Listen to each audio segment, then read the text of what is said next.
Hello friends, welcome to only study math channel. आज हम most important सवाल करने वाले हैं अपनी टेंथ क्लास के लिए। और मोस्ट है तो मोस्ट इम्पोर्टेंट ही है वो सवाल। इस चीज़ का ध्यान रखो, मोस्ट इम्पोर्टेंट। समझे? तो इसके लिए थोड़ा सा बेसिक देखेंगे, और जबकि इसमें आपका सिलेबस में, हम थोड़ा सिलेबस के लिए बारे में बता दूं। एक सवाल आज ही करा दूंगा, एक इसमें एचसीएफ और एलसीएम निकालने के लिए आएगा।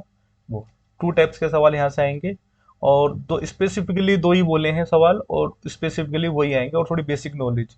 तो थोड़ा नंबर सिस्टम को जानने के लिए मैं आपसे रिक्वेस्ट करूंगा कि आप नाइन्थ क्लास की चैप्टर 1 की बेसिक कॉन्सेप्ट वाली मेरी वीडियो देखें, जिससे आपको क्या होएगा, थोड़ा नंबर सिस्टम के अगर थोड़ा सा ऊपर नीचे होगा, एकदम क्लियरिफाई हो जाएगा आपके नंबर सिस्टम के बारे में, किस टाइप का कौन सा नंबर होता है, क्या होता है, एपरी में क्या है, परी में क्या है, सब पता लग जाएगा वहां से आपको।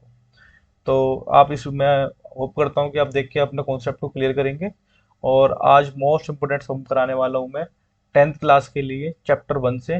टू टाइप्स के सवाल यहाँ से आने हैं अकॉर्डिंग टू सीबीएसई। तो आज हम इसे करते हैं।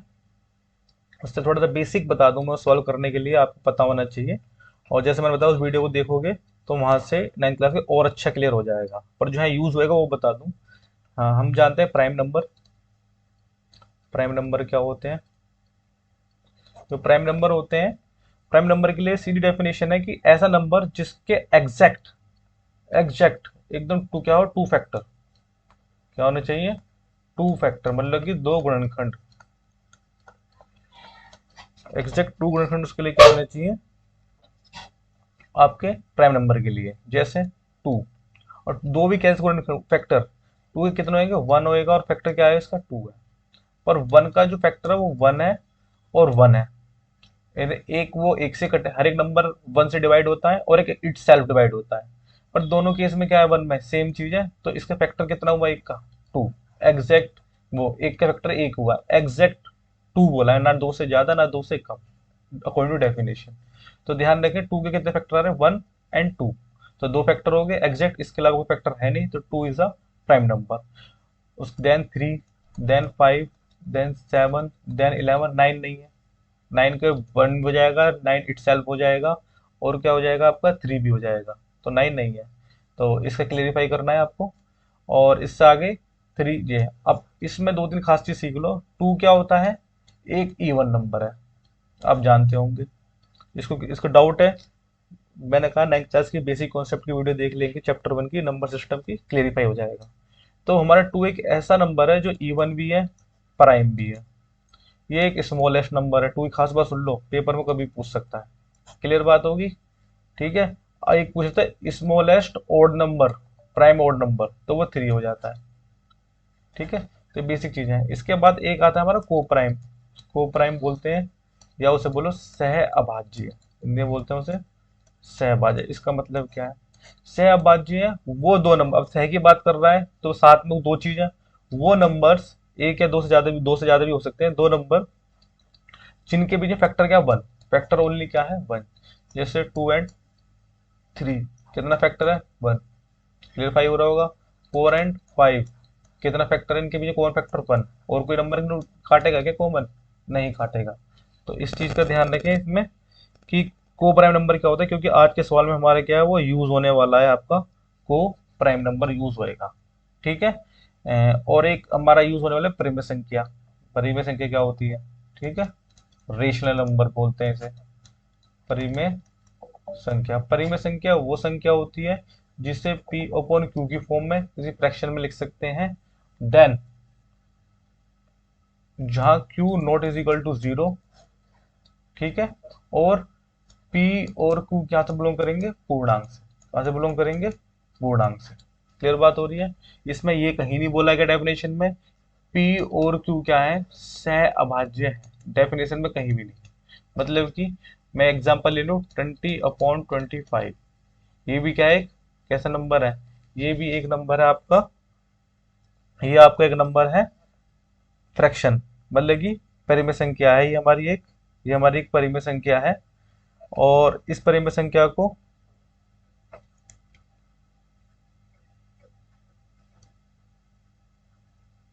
ये परिमेय संख्या है, पर इसमें देखो परिमेय संख्या, पर इसमें क्या कॉमन आ रहा है, 5। क्या कॉमन आ रहा है इसमें, 5। 5 से काट सकते हैं, 5 चौक 20, 5 पंजे 25, तो क्या हो गया 4/5। अब भी एक परिमेय संख्या है, अब भी क्या है, ये एक परिमेय संख्या है। और इस परिमेय संख्या की खास बात क्या है, अब इस संख्या में ये को प्राइम होगी, संख्या क्या होगी, ये को प्राइम, मतलब कि हाँ को प्राइम। तो इसका मतलब क्या, अब इसमें कौन फैक्टर नहीं है, तो मतलब पी ओपन क्यू में ये भी परिमेय संख्या है, ये भी परिमेय संख्या है। ऐसा कहीं नहीं है कि परिमेय संख्या वही होगी जहाँ पे क्या होगा कि को प्राइम होंगे। तो इसका थोड़ा यूज करने वाला, अब यूज होएगा वो और क्लेरिफाई हो जाएगा।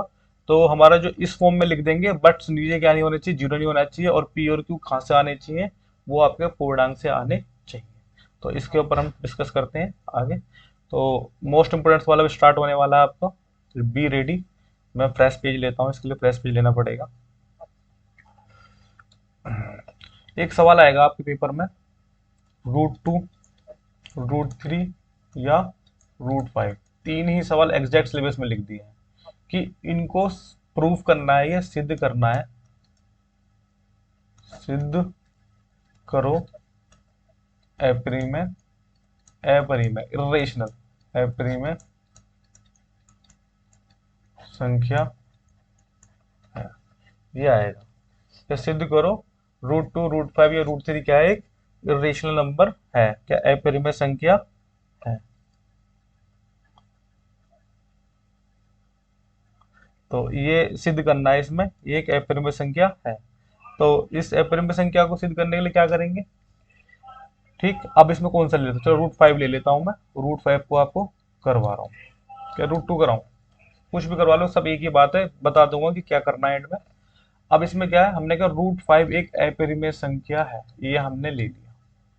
आगे करें, हम यहाँ मानेंगे, माना, सबसे पहले देखो हमारा रहने वाला स्ट्रेटजी ये रहेगी, हम इसे परिमेय संख्या मानेंगे और बाद में एक कंट्रोडिक्शन दिखा देंगे, विरोधाभास। क्या दिखा देंगे, विरोधाभास दिखाएंगे, कंट्रोडिक्शन।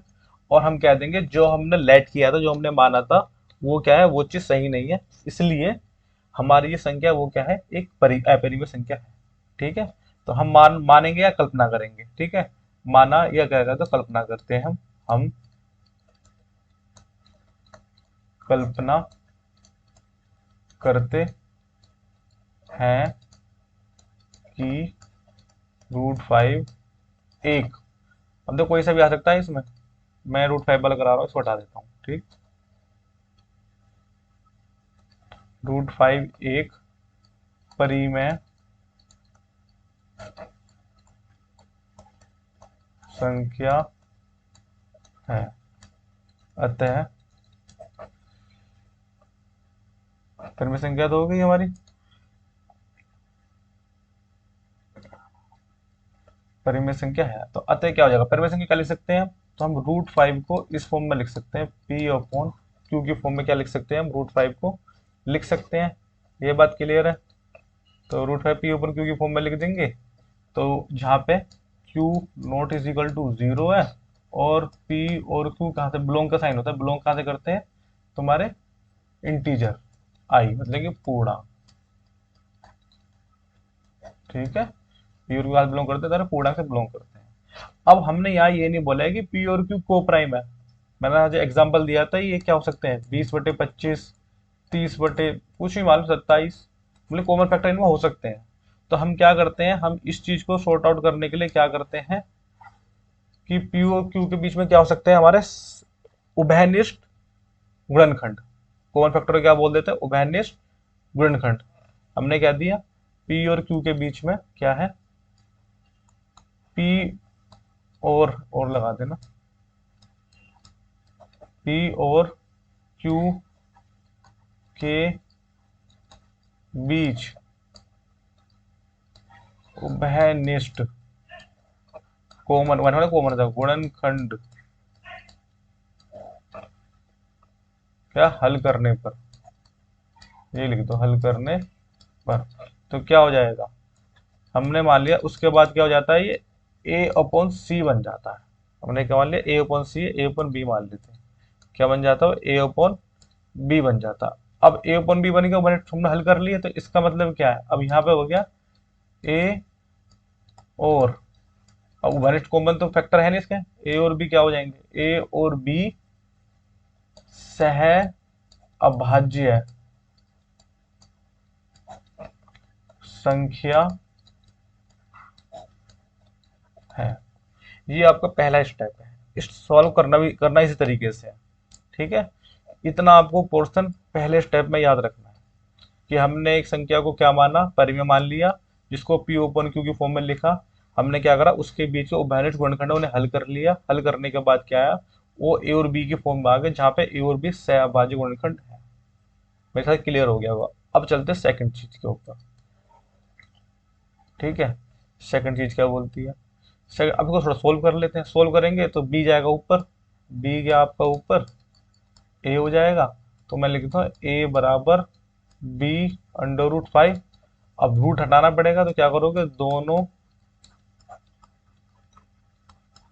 पक्षों में वर्ग, दोनों पक्षों में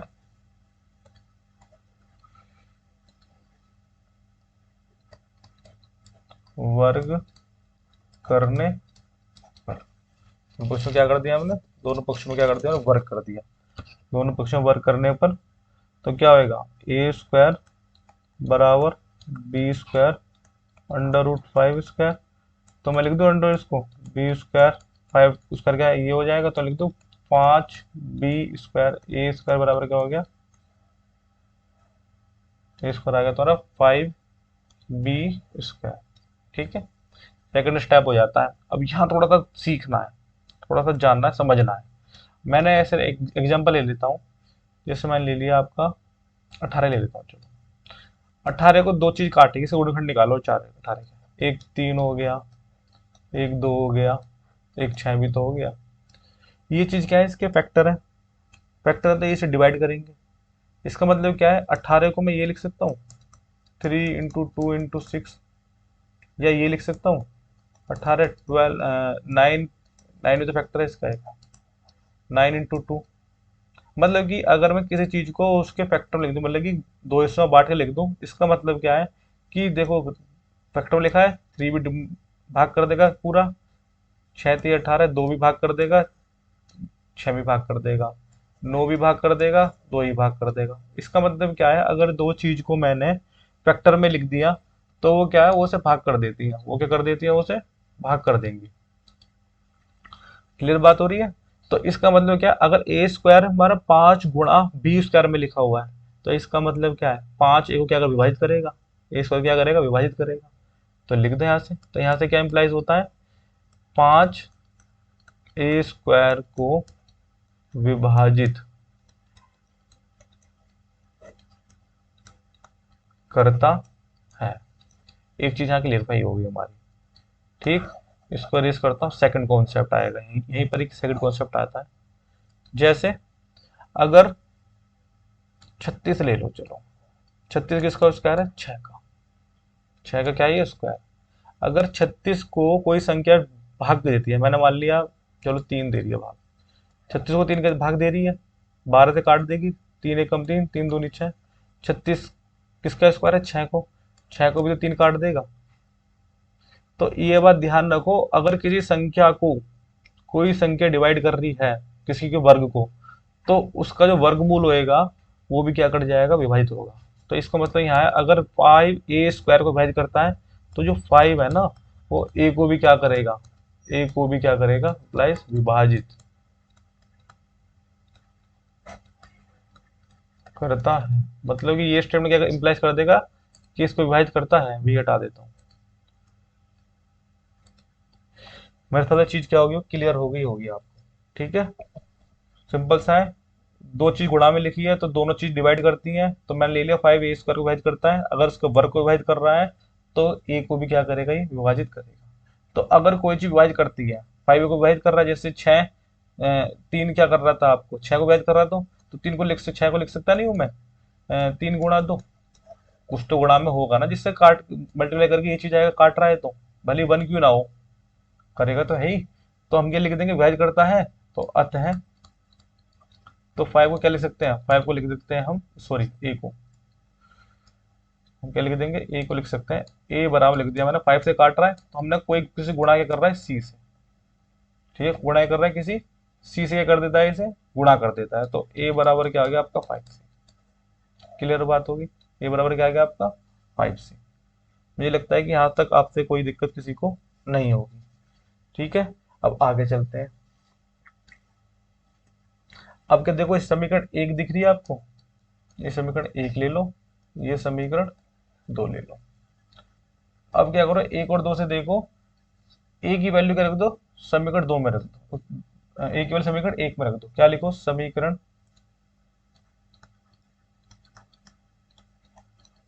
समीकरण एक और दो से, फ्रॉम इक्वेशन 1 एंड 2। क्या होगा, ए की वैल्यू क्या रख दी हमने, समीकरण एक में रख दी, तो क्या हो जाएगा, ए की वैल्यू जो रखेंगे तो 5c² ऐसे रख दिया, 5b²। 25 स्क्वायर खोलेंगे तो क्या आएगा, 25 आ जाएगा सीधा। तो इसका हो गया 25, तो हो गया c², b5² आ जाएगा। तो यहाँ से बी की वैल्यू निकाल लो, c² नीचे आएगा 5, बी ये रहा, कट गया, 5 पंजे 25। तो बी की वैल्यू क्या आ जाती है, तो बी की वैल्यू आ गई आपकी 5c²। मतलब कि कुछ ऐसी ही बन के आ गई। कैसी बन के आ गई आपकी, ये आ रहा था a² बराबर 5b² आया था, और यहाँ पे क्या आ गया, b² बराबर क्या हो गया 5c²। तो वही सीधा वही कॉन्सेप्ट लग जाएगा जो मैंने ऊपर समझाया। अब b² दो हिस्सों में लिखा हो जा रहा है, b² दो हिस्सों में लिखा रहा है, 5 × c के कुछ आ रहा है। तो इसमें ये क्या इंप्लाइज करेगा, सेम वही रिपीट होगी, 5b² को विभाजित करता है। सेम यही लैंग्वेज लिखनी है, 4 नंबर सीधे मिलेंगे। 5b को करता है तो b को भी करता है। ये क्या इंप्लाइज करता है, 5b को, सॉरी b, केवल b,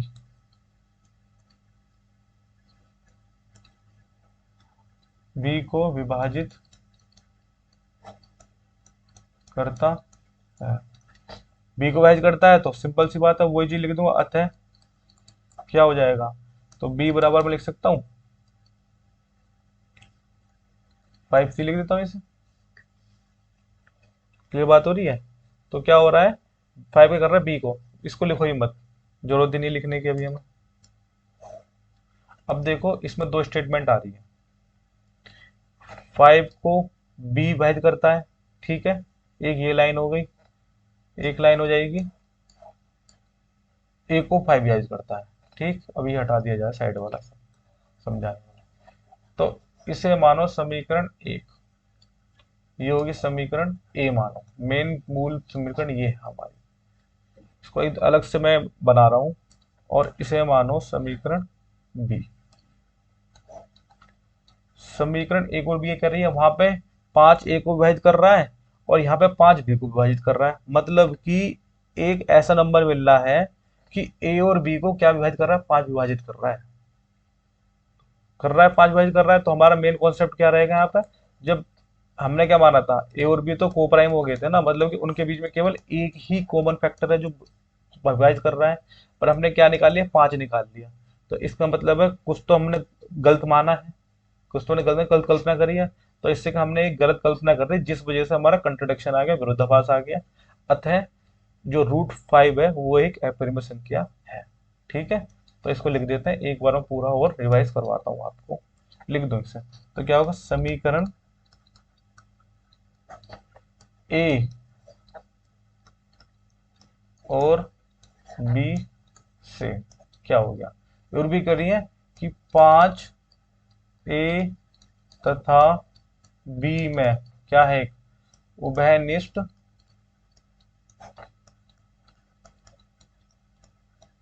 गुणनखंड है, जो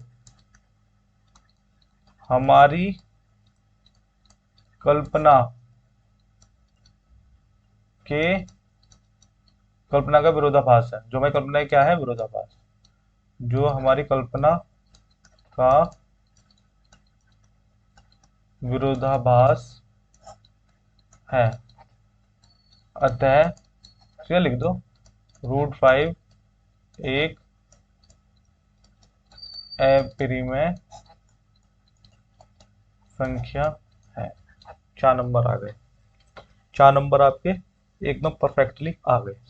तो मैं इसको रिवाइज कराता हूँ पूरा एक बार, देखो। ऐसे लिख के आना चाहिए था बिल्कुल, एकदम ऐसा तैयार कर लो इस क्वेश्चन को कि नींद में भी लिख दो, बिल्कुल परफेक्टली ऐसे ही। 4 नंबर कोई नहीं रोक सकता आपके। ठीक है, तो मैं इसे एक बार बता देता हूँ। उसको ही सिद्ध करने को आएगा कि ये हमारा क्या है, एक अपूर्ण संख्या है। तो हम क्या करेंगे, हम कल्पना करते हैं कि √5 को क्या मान लेंगे हम। इससे बेटा हूँ यहाँ से कुछ चीज हटा देता हूँ। √5 को क्या मान लिया हमने, √5 को मान लिया एक परिमेय संख्या। √5 को क्या मान लिया हमने, एक परिमेय संख्या मान लिया। अतः परिमेय संख्या है तो पी ओपन क्यू की फॉर्म में लिख लेंगे क्योंकि हमने कहा इसके बीच में हमने कोई उभयनिष्ठ गुणनखंड आ रहा है, तो पी और क्यू के बीच में उभयनिष्ठ गुणनखंड को हल कर दिया, तो वो क्या आ जाएगा आपका, हम लिखे ए ओपन बी में आ गया वो, जिसको मैंने एग्जाम्पल लेके बताया है। ठीक, अगर ए और बी के उभयनिष्ठ नहीं है इनके बीच में, तो ए और बी क्या हो जाएगा, एक सहभाज्य संख्या है। ठीक है, हो गई सहभाज्य संख्या, क्लियरिफाई। इसको सिंपल है, सोल्व करो। बी ऊपर जाएगा, बी यहाँ से ऊपर गया, ऊपर जाके उसने क्या करा, ये इस फॉर्म में आ जाएगा। यहाँ पे हमने ए बराबर बी √5 आ गया, दोनों पक्षों में वर्ग करा। वर्ग करने पे क्या होता है, वर्ग कर दिया, ए का वर्ग कर दिया, बी का वर्ग कर दिया। √5 का वर्ग करेंगे तो क्या आएगा, 5। √5 करेंगे क्या आएगा, 5 आ जाएगा। तो a² बराबर 5b²। समीकरण नंबर 1 हमने इसे बना लिया। यहाँ चीज क्या इम्प्लाइज करता है, अगर कोई संख्या दो चीजें गुणा में लिखी है तो दोनों चीज क्या है, उसे काटेंगे, गुणनखंड होता है। तो 5a² को विभाजित करता है। अगर कोई किसी के स्क्वायर को विभाजित करता है तो उस संख्या को भी क्या करेगा, विभाजित करेगा। तो 5a को विभाजित करता है, इन्हें ये इम्प्लाइज कर रहा है, यही साइन लगाना, इम्प्लाइज का ध्यान रखना। ये इम्प्लाइज करता है, ये लाइन ये इम्प्लाइज करती है। ठीक है, अतः अगर ये काटता है तो a बराबर 5 × c कुछ होगा। 5 काटता है तो कुछ गुणा में कुछ होगा तो सही। तो ठीक है भाई, उसने काट दिया तो ये गुणा में है ही c। तो हमने क्या कर दिया, इसे c कोई संख्या मान ली। तो a बराबर 5 से आ गया, समीकरण नंबर 2 हो गया। समीकरण नंबर 1 और 2 को देखा हमने, a की कोई वैल्यू आ गई है, वो हमने समीकरण नंबर 1 में रख दी, कोई दिक्कत मेरे हिसाब से होगी नहीं। तो a में रखेंगे तो सीधा सीधा क्या हो जाएगा, a की जगह 5c रख दिया, उसका स्क्वायर लगा हुआ वहां पे है ही, तो बराबर 5b²। तो 5b² हो गया, 5 का स्क्वायर क्या होता है 25, और 6 का वर्ग क्या होता है, c का स्क्वायर ऐसे का ऐसा लिख दिया, बराबर 5b²। क्लियर बात हो गई। यहाँ 5 नीचे आ गया, 5 क्या आ गया आपका, नीचे आ गया, उसने काट दिया, कट गया। 5c² बराबर b²। बराबर क्या आ जाएगा आपका, बराबर 5c²। इसको इधर लिख दिया, इसको इधर लिख दिया। सेम कौन कंडीशन पहली वाली बन जाती है, ए वाली। वहां पे ए को कर रहा था, यहाँ पे किसको करेगा, बी को। सेम रिपीटेशन, ये समझ में आ गया आपको। तो एक लाइन हमने इसे बना दिया ए, कि यहाँ 5 ए को विभाजित कर रहा है, और यहाँ भी क्या कर रहा है, 5 बी को विभाजित कर रहा है। देखा, हमने देखा कि भाई जो 5 है वो ए और बी दोनों को क्या कर रहा है, विभाजित विभाजित कर रहा है। तो ए और बी संख्या क्या कह रही, इक्वेशन क्या कह रही है, वो ये कह रही है कि भाई 5 ए और बी का क्या एक उभयनिष्ठ गुणनखंड है। जबकि हमारी कल्पना में क्या था, ए और बी का कोई उभयनिष्ठ गुणनखंड है ही नहीं। ए और बी का कोई उभयनिष्ठ गुणनखंड है नहीं, क्योंकि ये सहभाज्य है। तो जो हमारी कल्पना के विरोधाभास है, अतः √5 क्या हो गया, एक अपरिमेय संख्या हो गई। इस सवाल को कम से कम 5-6 बार कर लेना। अब देखो क्या चेंज होएगा, अगर यहाँ पे मेरे सवाल को वो दे देते हैं √2, √2 दे दिया, यहाँ √2 लिखोगे कोई दिक्कत नहीं आएगी, यहाँ √2 लिखोगे कोई दिक्कत नहीं है, यहाँ √2 लिखोगे कोई दिक्कत नहीं आएगी। √2 √2 का स्क्वायर 4, वो √2 का स्क्वायर 2 आएगा। ठीक है ना, √2 का स्क्वायर 2 आ गया, यहाँ में कोई दिक्कत नहीं है। जब यहाँ पे हम a² बराबर 2b² आएगा, जो वैल्यू यहाँ रखेंगे, यहाँ पर 2 का वर्ग क्या होगा 4, यहाँ अंतर आएगा बस, और यहाँ पे 2 ही होगा, 2 से 2 काटोगे फिर 2 आ जाएगा। बस जो ये स्टार अगर चेंज करना है ना, तो मैं इसे लिख देता हूँ, मैं कलर लिख के लिखता हूँ, येलो से कर देता हूँ। ये पोर्शन चेंज होगा खाली, ये स्टेप है। जब √2 की बात करेंगे तो ये स्टेप बन जाएगा, दिख नहीं रहा होगा ग्रीन के लिए, तो क्या बन जाएगा, ये स्टेप बन जाएगा 4c² बराबर 2b²। 2 से 2 काटना, 2c² बराबर b² बराबर 2c²। अब फिर जहाँ 5 है वहाँ 2 चलने लग जाएगा, जहाँ 5 है वहाँ पे क्या चलने लग जाएगा, 2 चलने लग जाएगा। 25 की जगह 4 आएगा बस। फिर सेम जगह 2 की 5 की जगह 2, सेम जो 3 वाला यहाँ लिख देता हूँ, 3 वाला लिख देता हूँ इस तरफ। अगर 3 हुआ तो ये क्या हो जाएगा, 3c² बराबर 3b²। तो क्या हो जाएगा, 3 का हो जाएगा 9c², ये कट जाएगा 3, फिर से क्या हो जाएगा, 3 आ जाएगा, b² बराबर 3c²। तो अब फिर 5 की जगह क्या चलेगा, 3 चलेगा। मात्र ये जो स्टेप आएंगे ना, यहाँ पर थोड़ा सा ही अंतर होएगा, इसको ध्यान रखना। √2 आए, √3 आए या √5, तीनों सवाल आपके हो जाएंगे। अब आपका होमवर्क ये रहेगा खुद करने का कि √2 और √3 के सवाल इसको समझने के बाद स्वयं करो बिना देखे। उसे कर लेते हो, आपके 4 नंबर पक्के, कोई नहीं रोक सकता। मोस्ट इंपॉर्टेंट सवाल है, बोर्ड के बच्चों के लिए है, 10th क्लास के बच्चों के लिए। तो मुझे लगता है मैं आज एक ही सवाल समझाऊंगा क्योंकि बहुत इंपॉर्टेंट सवाल है। ठीक है, तो बड़े आराम से समझना। और मैं समझता हूँ सब बच्चों को समझ में आया होगा। कोई दिक्कत हुई तो दोबारा बताएं, अगेन एंड अगेन देखें इस वीडियो को, जिससे आपको क्या है, समझ में आए। ठीक है बच्चों, तो आप सब स्वस्थ रहो, तैयारी करो बहुत आराम आराम से। एक सवाल सीखो एक दिन में, पर वो सीखो जो आ रहा है। ठीक है ना, एक्सपीरियंस वाले टीचर के साथ यही फायदा हो जाता है कि उसे पता होता है कि क्या से कहाँ चीज निकलने वाली है। ठीक है ना, तो आप लोग भी अपना एक्सपीरियंस बढ़ाओ, पढ़ पढ़ के अपनी कैलकुलेशंस को मजबूत करो। तो आई होप सब सही होंगे। और स्वस्थ रहो, मजे में रहो और सब पढ़ो बस। ठीक है बच्चा, ओके, गुड बाय।